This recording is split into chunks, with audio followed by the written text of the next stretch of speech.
The Southwest Colorado Humanities Roundtable is a group of 15 member organizations who have come together to cooperate and pool resources in order to provide the highest quality of humanity programming and pool our efforts in marketing. So that was kind of our concept with a month-long series of programs. They happen all over town and all over the county. And they are all humanities related. And yeah, I think that covers that. I'd like to very sincerely thank sponsors of this year's program: the Ballantyne Family Fund, TBK, Colorado Humanities, LPEA Roundup, Alpine Bank, and Durango Tourism. And now I'm going to turn you over to Richard Ballantyne.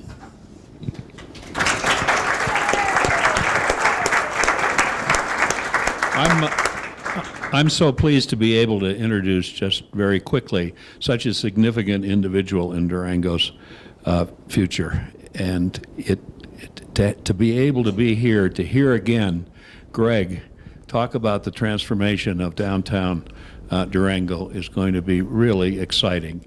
Greg arrived in 1981. He's a graduate of Hamilton College in New York and got a graduate degree from Georgetown, and then took a job in Denver.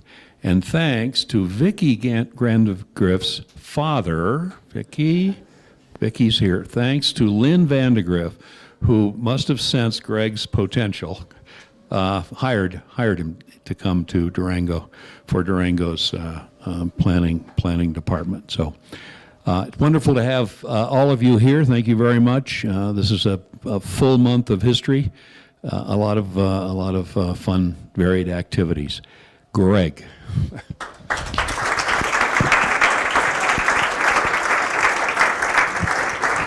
Thank you, Richard. I actually got here in '74. I started working for the city in '81, but because I wouldn't have, Lynn Vandegrift got me here in '74. So this is a story that I'm going to give to you that I haven't tied it to this. I called it a slideshow because until August of this year, these were all in carousel. And I hadn't looked at it in a long time. So I was able to find a company in Arizona that digitized everything for me. And I regret that my eyes were bigger than my brain, and I figured I maybe could do 250 slides. I think I'm going to be able to get to about 100 of them tonight. So there's a lot that I've left out by design, but oddly enough, design is my focus tonight because I want to tell you the story of what the Durango community did over a period of a couple of decades where the focus on design was essential to our community being able to have the community that's resulted. And so central to that is the Downtown Durango Design Guidelines story of how it came about, what they accomplished, mainly through the efforts of this Durango community. You'll have to excuse me, I have a lung disease and I have to cough, so you just have to forgive that for me. But what you'll see in this slideshow is really focused on a very narrow portion of this right here, downtown Main Avenue and 2nd Avenue. I had to eliminate Camino, North Main, down to the big stores, down south, just because I just didn't have time to do it. There's no anything about the sign code in here, the landscaping code, but there's a story to tell maybe at a later date about all those. So anyway, I'm just going to run through some. Here's a view of Durango that the famous Western photographer, took the same photo. And in fact, for all I know, this is a color-enhanced version of his. You can see the smelter smoke in the background, as you'll see in many of these early slides, because that's smelter. Look at, you can't even see Smelter Mountain from this slide pretty much, because there was so much smoke constantly from that smelter. But of course, that's Durango's history is the railroad. Railroad got here, ran up into the mountains in Silverton, and did the Rio Grande Southern over to Telluride, and we even smelted the Manhattan Project's radium ores here, and they shipped them down to New Mexico. So I don't understand why it's not advancing. There. We've seen, everybody's seen this photo. I just threw it in there along with the first hanging in Durango just to occupy a little space. This is a Main Avenue picture. You can see the Strater Hotel there on your right, and down here is the General Palmer House. He's the guy who owned the railroad and created Colorado Springs, and then he came to Durango and kind of did a number of the things that, like the boulevard on 3rd Avenue was very much a Colorado Springs. Here's another shot of the Strater with a cupola on top of it. And of course, there's those smelters working away. I took this photo just to remind people that we used to have 2 cities in the valley. We had Animas City, which is all this area sparsely populated here. And I put this photo in at this point in time. It's a First National Bank building in a different locale than it ended up in. And it's made out of wood, board and batten wood, which is important because there was a fire in downtown Durango that I think eliminated 7 blocks of the downtown in 1889. And everybody was aghast and just stunned that Durango lost so much of what it had. So the town fathers, who I still give credit to, a really good city council, we've had quite a number of them, but they passed an ordinance that said you need to build in brick and stone. And as a result, I put this in here because we had a developer early in Durango's 1970s history who wanted to build in wood like they did in Disneyland, where he was from, Orange County. And we discouraged this in the guidelines, as we'll get to. But here's he owns the General Palmer House, his family does now, and they still used wood elements in it, but he did enhance some of the historic features of it. And here's this Strater, and I'm just going to run through these legacy photos. The Newman Block, owned by the same person, at 8th and Main. The old Penny's building on the corner of 8th and Main on the other side.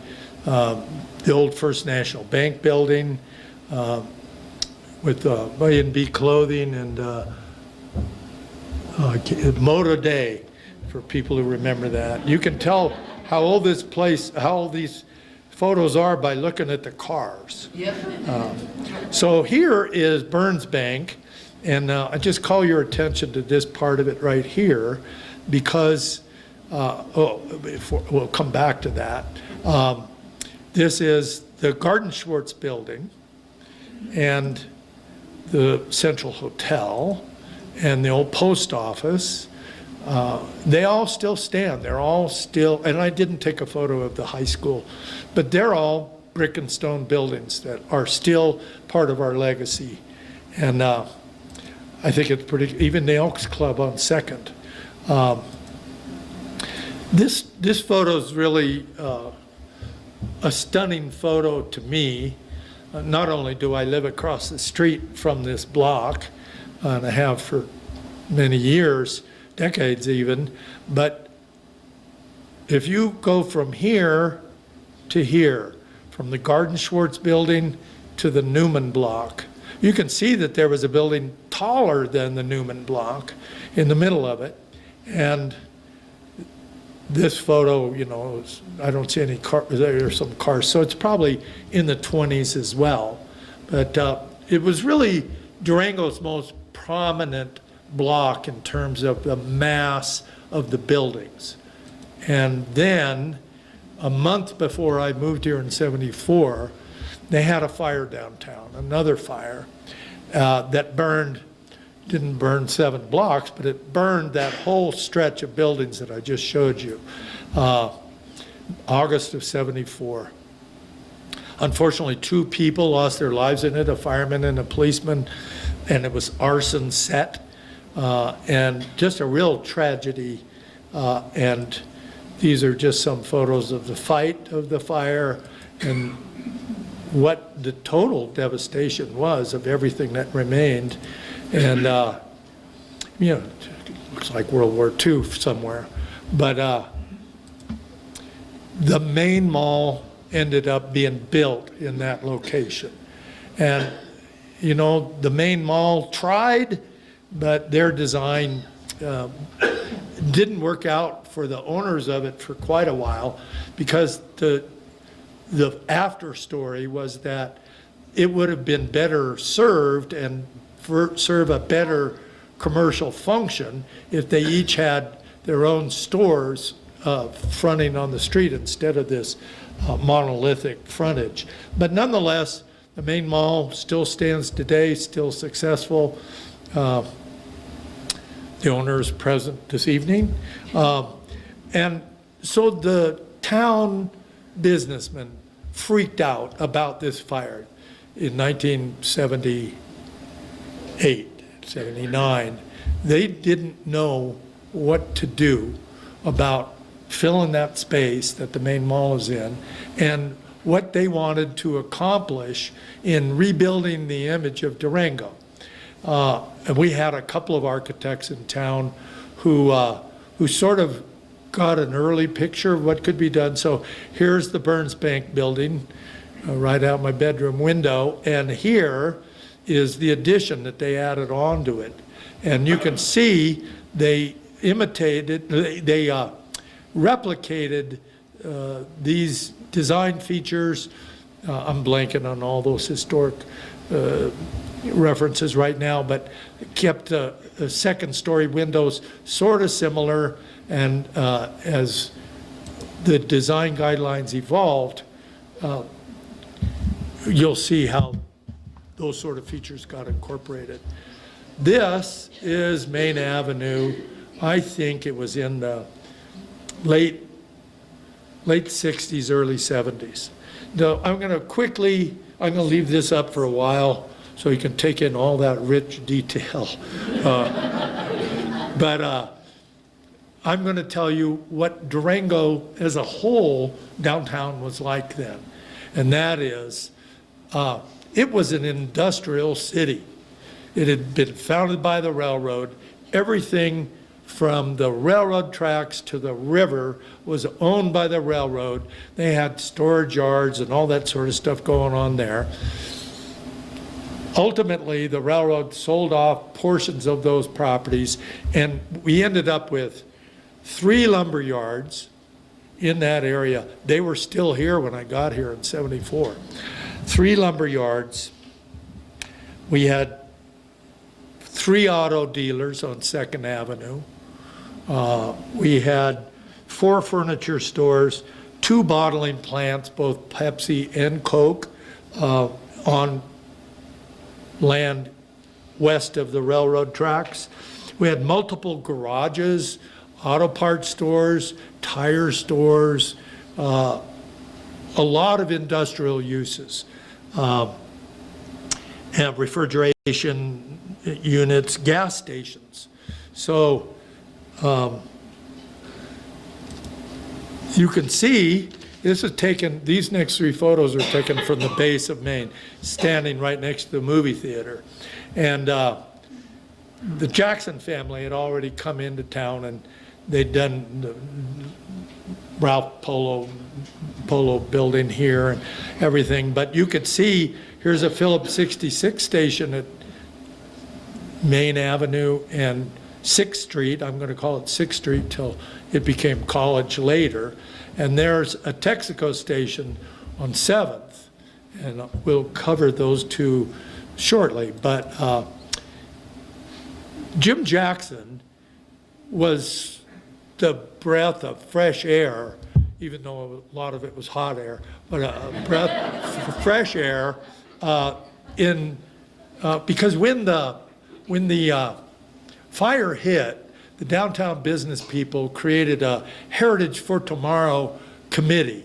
They wanted to figure out how they wanted Durango to develop, and they organized into 12 committees. And of course, with 12 committees, you don't get anything done. And the closest thing they could get done was coming up with, we ought to plant trees. And so Marjorie, I forget her last name, but she was hired, and she was the person to try and convince people to plant trees along Main Avenue. And Jim Jackson was the first businessman to do it.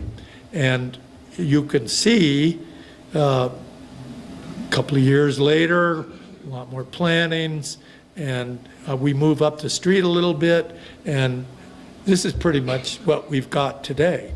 And the only complaint I hear about the trees is that they've got those small damn little leaves that get tracked in by all the traffic and in all the stores, and anybody who has to work in those stores always complains about those leaves. But this is up here at 700 block. So this is I'm going to tell you that this slideshow, this show, is organized by address. So it's just a 500 block, 600 block, 700 block. It's not chronological. So time frame wise, we're going to be bouncing back and forth, but at least we're going to keep on a steady cruise up Main and then on to 2nd Avenue. But, you know, this building here, made of board and batten, was the oldest building in downtown Durango by the time I got here. And Jim Jackson, again, I give this guy credit, he liked the look of historic architecture in Durango, so he took this building, Main Street Photography, and he built this building right here. Most people don't even know it's relatively new, but it filled in the space between these. That little photography store had a lot of space to it. It had depth on the end. So Jackson built that, and he built it in accordance with the design guidelines. Now, I'm going to tell you about the design guidelines.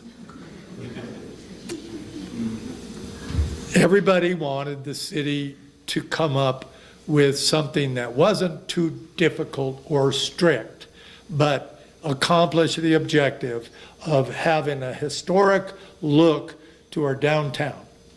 And you know, there were a lot of things going on at the city. First of all, we got a new city manager, Bob Ledger. I say a lot of this would never have happened without Bob Ledger as the manager of the city and dealing with many, many boards and commissions, which we used to have back then.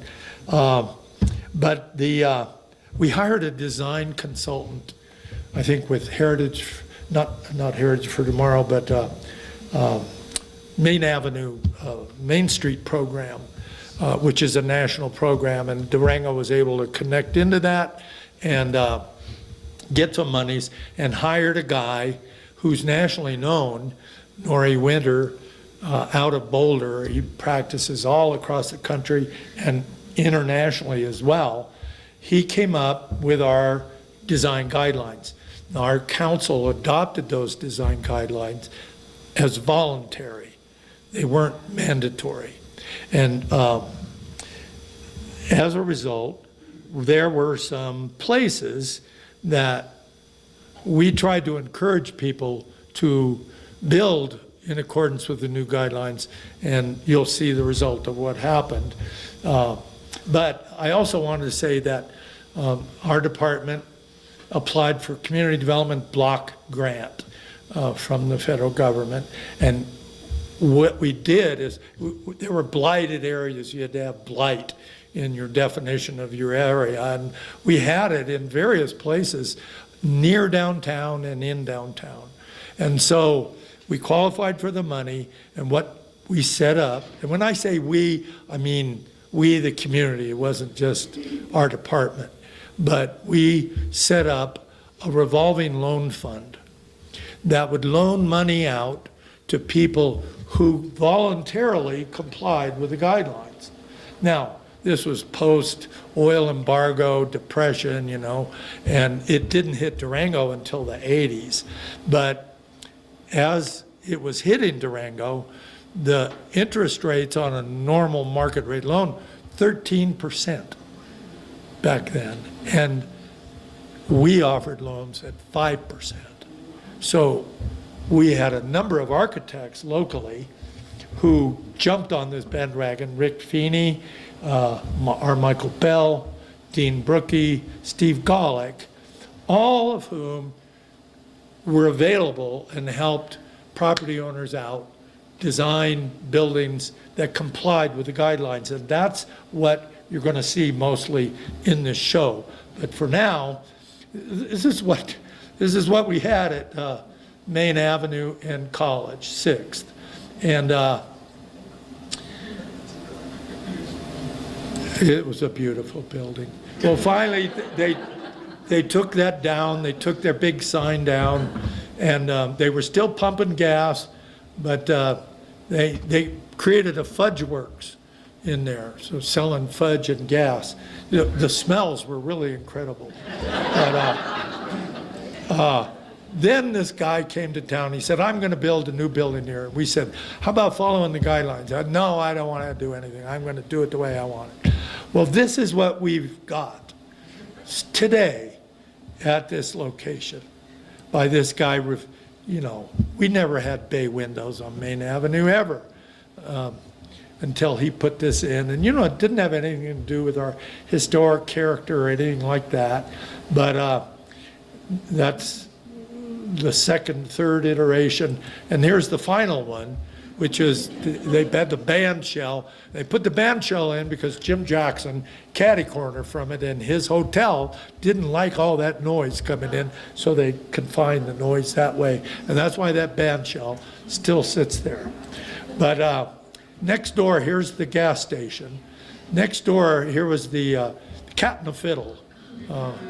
A good Western design here. Shakespeare, I heard, visited. But anyway, this is a really unusual building because there was an organ in the sub-basement, and the floor would open up and the organ player would come up and play and everything. And it became a rock and roll place, ultimately. And this place here, for those of you who don't remember, is Seismos, which was a games place. And somehow these people, they got a really good interest rate on their loan to redo. So, and here's the turn of the century. Rick Feeney worked on that after it burned. And oddly enough, this is where Jackson David Bottling was originally located. But you can see these three buildings, particularly these two, really didn't have much of a historic character. So what happened is that these came in without design guidelines, but they did an okay job. But the really good job that everybody started to point towards was this Ken and Sue's. This is Ken and Sue's original, and it's gone through a color change. It went through Father Murphy's, and then I think it was Father Murphy's first, and then it went to Ken and Sue's.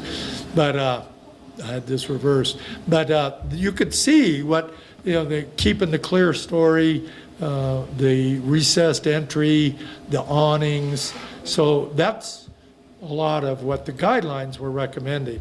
And here's Ken and Sue's at a later date. You go north on 7th to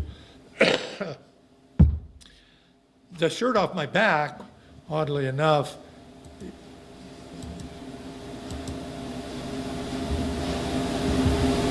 it was Comstock Mercantile. Shirt off my back was in this complex and they ended up being moved up the block to the end of the block. And this was the old gas station, this is the old Texaco station. And they converted it to a retail shop. And the Lost Pelican, everybody wanted to preserve the Lost Pelican, but anybody who knows business or building rules, you couldn't convince a property owner to save that mural because, as you'll see, it went through building right next to it. This was done in accordance with our guidelines. They didn't have a big budget, but then Shirt Off My Back moved out of there to here. And, oh no, this is Outlaw Cheap Tours. But anyway, this became that, the Stillwell building. They wanted to incorporate design elements that show on the Strader, but they didn't want to copy anything about the Strader. And so they did this, and that's what we have today. With the trees now finally at it. Halfies. Anybody remember Halfies? You go in there, buy a candy, and it's got bugs in it. It's been in there for 30 years. But this is the old Penny's building. This is Halfies building, and you know, Roger Ressler and Karen of the Seasons, they did this. And they were so happy to have gone through the process that they invited our whole design review board and everybody down here for their opening. The Graydon's building, I mean, it's been here a long time. This is at 8th and Main, and it went from this in the horse and buggy days to this. They put in a slightly new facade to it. And then Steve Golick was hired, and he came up with this design and meets our guidelines. And it's going to be here for quite a while, I think, in that form, because why ruin a good thing? So here's just an example of the main mall with the trees, and they finally put in awnings, which helped soften that huge view of glass. And here is a former storage space, again, on the east side of the tracks. And when Pepsi moved out of downtown, they had a showroom there for Towatin Gallery, and they moved Towatin Gallery here. And they didn't want to tear down the awning and all that, so we just had them say, that's fine. In fact, I'm not even sure they went through design review, but they just did a makeover of this building that still works to this day. Up on 900 block, anybody remember Panhandler Pies? Yeah. So they went through design review, and B.W. Shays moved in, and next to Clatt Travel. The uses on Main change with a frequency that's really amazing, and you only realize that when you're processing business licenses. So anyway, there's Panhandlers, and here's, I can't remember the name of this building. This was La Plata Abstract, and this is the Schneider block. And this next slide shows what happened when Rick Feeney was hired to redesign the Schneider block. And that's what we got. And then La Plata Abstract decided to put some awnings in, and they redid their facade. And Maria's Bookshop moved in there, and Tequila's is where Panhandlers is now. So this was a really successful mixed use. In my slideshow that has the signage, there used to be a cowboy there on the restaurant, and the restaurant went out of business. So the owner of what's that bar across the street? Pardon? El Rancho? Yeah, they bought that neon sign, and now it sits in the El Rancho. El Rancho. Thank you. Wasn't it Randolph's? Yeah, it was Randolph's. Randolph, very, and they lost. They didn't make the money they wanted to. So anyway, it was an interesting story. You remember Woolworths, and this ever-changing restaurant here. It's no longer a restaurant, but I think we went through the Warm Flow and Taco this and blah, blah, blah, blah. But Woolworths, what were they going to do with a big store like that? So what they did, R. Michael Bell designed 3 different storefronts, and it really worked out. Here's a view, look in the other direction. And I'll just call your attention on this, to that. We had, in downtown Durango, these huge signs on top of our buildings. And that's because nobody had ever said no. So when we adopted our sign code, these all came down, but not without some resistance. But anyway, that's Woolworth's Den, and that's from this view. And then this is the 1000 block, Radio Shack, McDaniel Building, that sort of thing. And the McDaniel Building went through design review here, and these buildings cleaned up. They got rid of the signage, and I think Bobby Duthie did a good job of preserving that on his own. Now we're into the next block. There's the old Herald Building, and again, the uses that were in downtown Durango were really industrial type uses. So we had a lot of auto parts stores and everything, and so this auto parts store became Mutu. I don't even remember the name of that restaurant. It's the taco place now, huh? Anyway, I think Model Tire is still like that, isn't it? Yes. No. Yes, no? Anyway, I think they might have gone through. So here's an old garage, where the country swing dance place is. That was an old garage. And this was its parking lot. And these developers said, let's convert the garage to a bar and dance hall, and let's build new buildings on there. And so it's a little washed out, but they were built in accordance with our design guidelines. And I put, this is where Second Avenue Sports is. I think it used to be the parking lot for La Plata Motors. And I didn't have any good before photos of these 2 locations. This is First Bank of the Southwest, I think.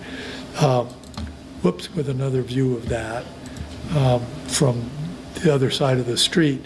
But that's sort of the new architecture we've got, but and not following the traditional stuff, but we've amended our guidelines a couple of times, so we allow people to do things differently. Here's that heating and refrigeration shop I was telling you about, 7th and 2nd, where if you get lucky in life and you win the Missouri lottery, you can sink it into a restaurant. You don't care whether it makes it in Durango or not. So the Cajun restaurant moved in here. It was here for a while, and it's had a number of iterations. But today we've got this outdoor space and a restaurant in that location. And here's the The only single room occupancy place I knew about other than on my hall where I lived on 9th and Main, where senior people could live in a single room and share a common bathroom and a toilet. And the people who bought this converted it, followed the guidelines. This is a little bit before they completed this. And, you know, they also redid Leland House. And remember that building that was on right out my window on Burns Bank Extension? They took that same design and just put their drive up into the same design. I think that was our Michael Bell, unless I'm mistaken. This is our Michael Bell's office after Fred Krager's brother, he was a land surveyor, he was based out of here, and Michael redid his office to look like that in accordance with the guidelines. And then, tragedy of all tragedies, I don't know what drove our county commissioners in the 1950s to tear down the historic courthouse, but they did, and they replaced it with that.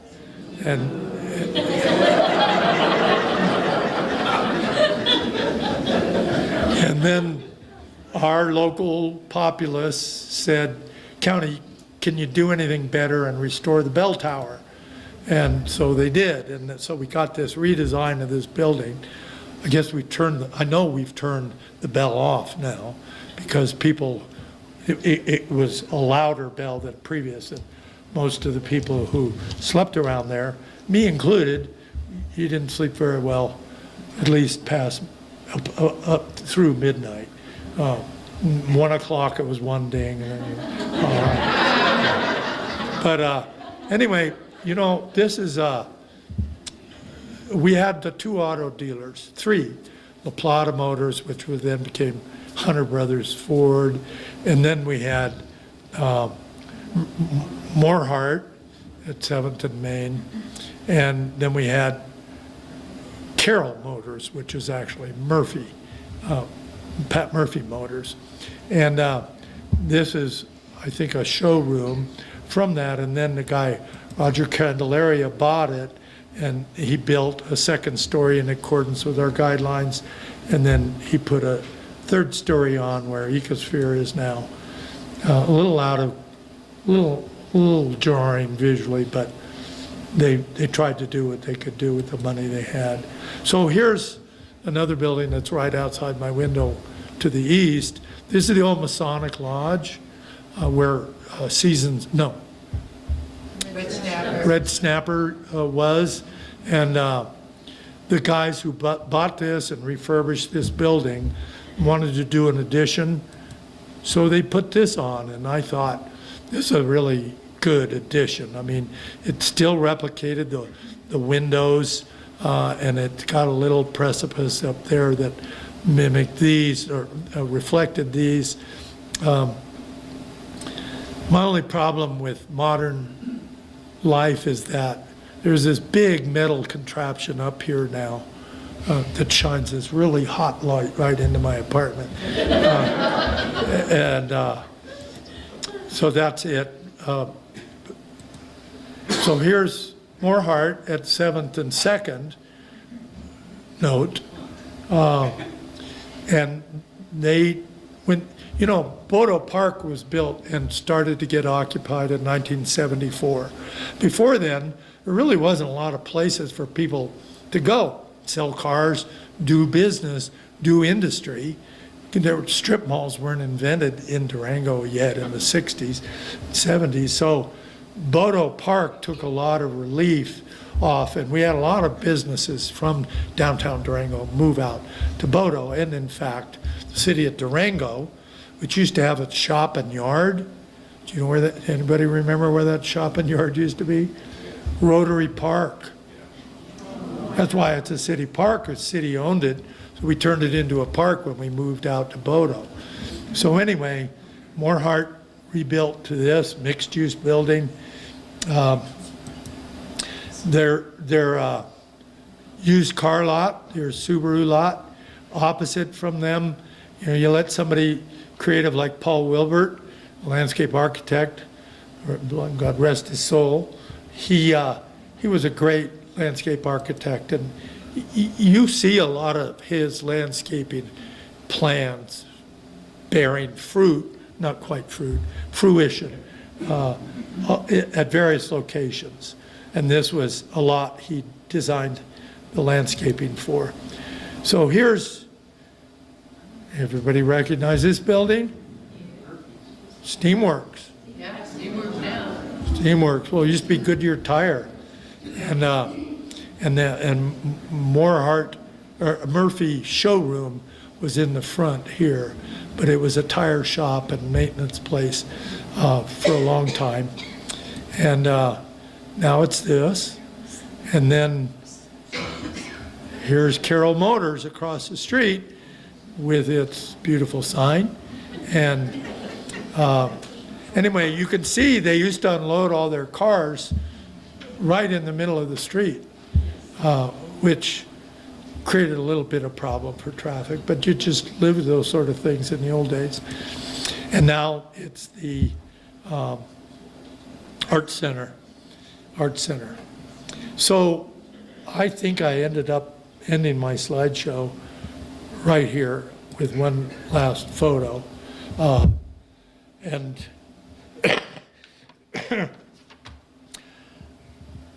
I wanted to tell you, why did I create this slideshow? This is my project. I created this slideshow because Jim Jackson, I got along with the guy, but he was really difficult to deal with because he always was used to getting his way. And he, at the corner of 14th and Main, where, remember what used to be there, City Market, and then they moved to 9th and Camino, and they started to rebuild that shopping center, and they built the whole east side of it across the alley where the music store and the mattress shop is now. They built that there, but Jackson, sticking to his tried and true self, wanted to build a western looking cowboy town sort of building with a design there. And we told him, no, you could do it with the guidelines, but none of this fake stuff. Because Durango really wasn't per se a cowboy town. It was a businessman's town more than anything. It welcomed its rural populace, but it wasn't a cowboy town. Anyway, he wanted to get what he wanted through the city council. So we had an ordinance amending our guidelines in front of the council in '92. And he packed the room with supporters of his who were all against what we were proposing at the staff level, and the design review board had recommended. It had been through review by various committees. And at the very last minute, on the last reading of the ordinance, he shows up and he gets this outpouring of objections. So staff, when that happens, we recommend 30-day continuance to work this out. And in that 30-day time frame, I put this slideshow together. And the next meeting, they all show up, and I went up to the podium and presented this slideshow. And as I was giving it, I sort of had these sort of looks like, and people just started to file out of that room. And there was hardly anybody left by the time it ended. And council passed the ordinance as we recommended. So that's how it came about. I wanted to say that this guidelines project and the visual effects that you see, changes in the physical character of Durango, reflect really hard work put in by many, many people. We had a design review board of 7 members. You had to be a member who had either architecture or design or whatever experience. You know, Dennis Johnson, God,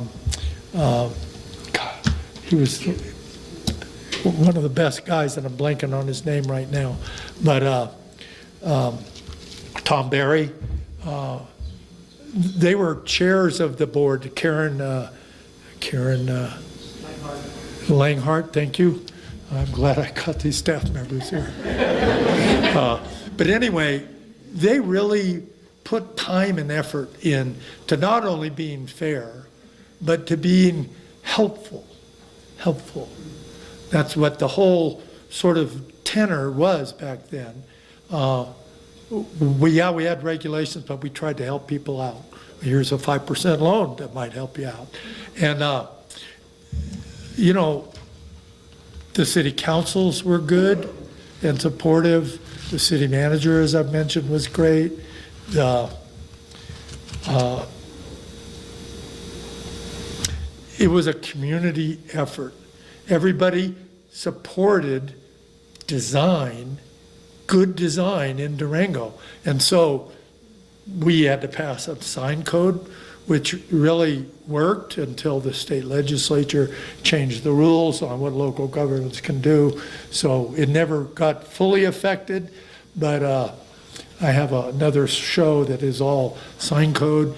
Landscaping ordinance, we passed a landscaping ordinance that I hope you can see what the effect of that landscaping ordinance enacted in the 1983 was the first year of it.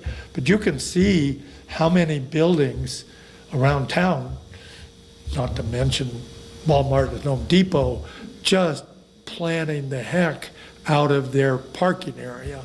And, you know, landscaping all along downtown. We used to give out awards for good design, and nobody ever turned down the opportunity to accept these plaques presented at the city council meeting of Community Development Design Awards. And then Kathy Metz and Parks Board decided they'd get involved, so they came up with landscaping awards. And so there were all these award programs.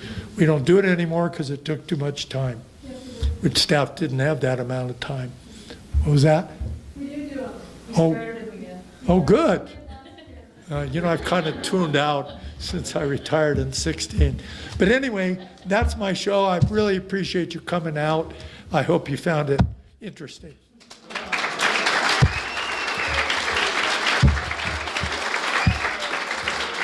Thank you. Thank you.